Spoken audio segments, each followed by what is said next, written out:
Hi kids, I'm Teacher Ryan. And we're here at Moss Escape, and today we're going to make our very own terrarium, like what you see here on these shelves. So let's get started.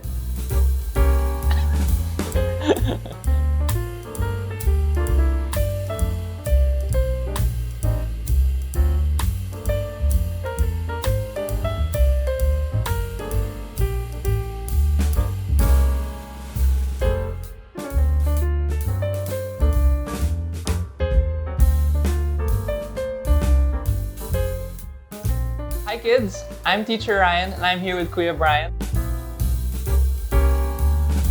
Today we're going to be exploring our wonderful world by creating our very own terrarium here at Moss Escape.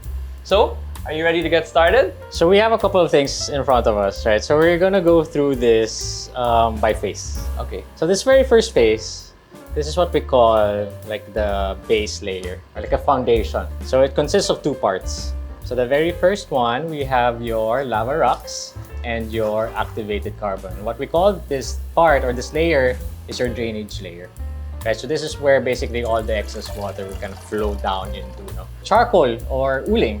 So basically what it helps in purifying the water, prevents mold, and then the lava rocks also would help the water just kind of where it sits at the very bottom. So that's the very first layer of the foundation. Second layer is just your potting mix, so your soil. So if you have your big spoon, I have my big spoon. So what we want to do is we want to add maybe 5 or 6 spoonfuls of the drainage layer into your bowl. Last one.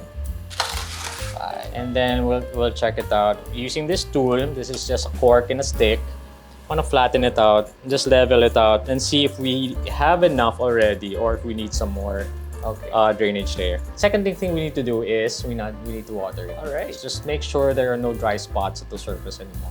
Can I overwater it or no? You can eventually because we'll be adding the soil, but not too much. We don't want it to become an aquarium. Yeah, that's true. And this is what the moss needs, this moisture that we're adding. Cool. And then the second part, again, where this foundation kind of base layer is a thin layer, maybe a centimeter or two of your substrate. Okay. Just make sure everything's covered. Just go around the edges.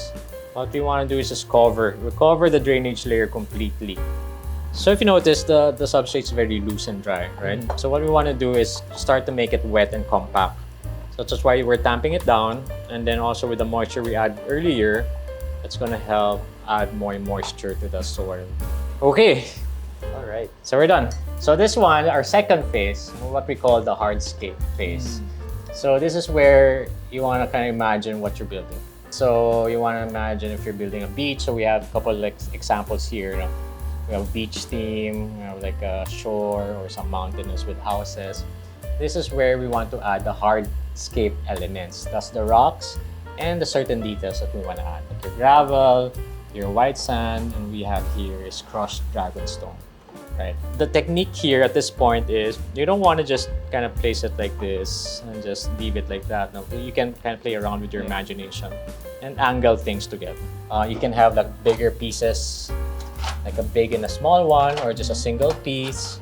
Does it get easier as you design more terrariums? Yeah, it gets easier because you can kind of know the techniques, but it gets harder because you need to be more creative. Yeah.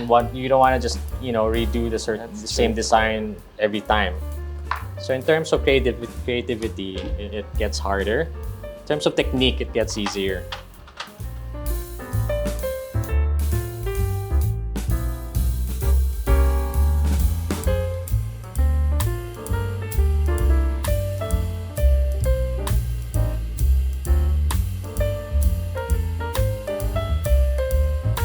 Should I put a line of sand kaya? Yeah, give it a try. Give it a This try. one, Then we can, okay lang, we'll cover it up we can cover it up.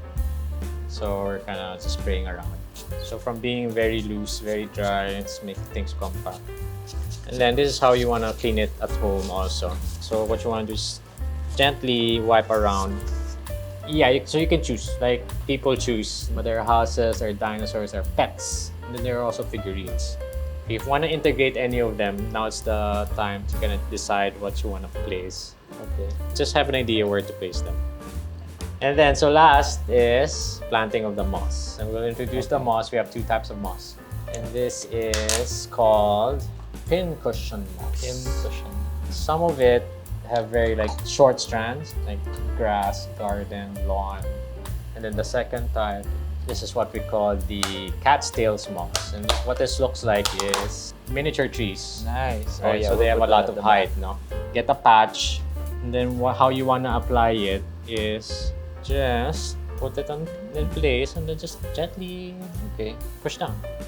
Oh, it looks better already. Yeah, di ba? Yeah. Just plant down and then with your other finger, just guide it down also. So if you're happy, again, just spray everything down. So maintenance, so spray it every 2 weeks. Okay. Tap water is fine. What you need to avoid is placing it in an area where there's direct sunlight. Why? What will happen? It's gonna get cooked inside if it's too hot. Okay. But I would suggest artificial lighting would be best. If you're gonna do that, you can easily control it just 8 to 10 hours a day. And that's how you maintain it. Wow. Congratulations. Thank you so much for joining our That was workshop. And we're done. Thank you so much, Kuya Brian, for You're teaching welcome. us how You're to make a welcome. terrarium.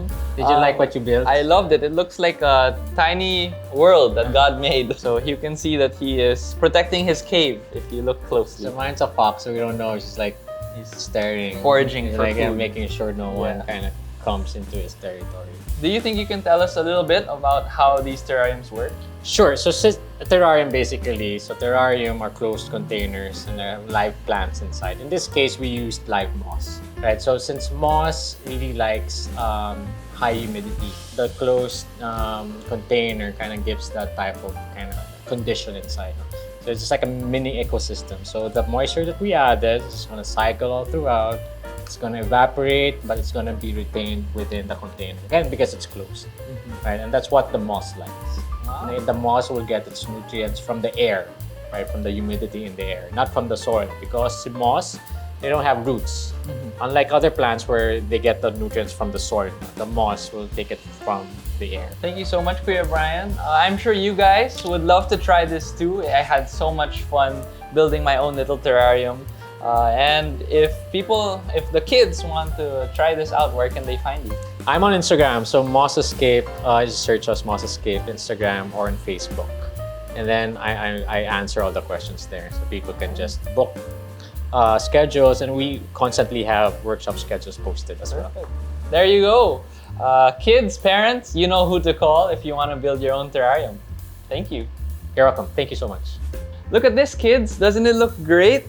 It's a great reminder for me that just as we carefully planned out every little thing in this terrarium, from the moss to the soil to even the little orangutan as you can see here, God also created a perfect world for us to live in. He made sure that it rains right on time and that the sun comes out right on time, and He makes sure that He provides us with everything that we need. Everything on the earth has its place and its purpose. In Genesis chapter 1, verses 11 to 13, it says, "Then God said, 'Let the land produce vegetation, seed-bearing plants, and trees on the land that bear fruit with seed in it, according to their various kinds.' And it was so. The land produced vegetation, plants bearing seed according to their kinds, and trees bearing fruit with seed in it. And God saw that it was good.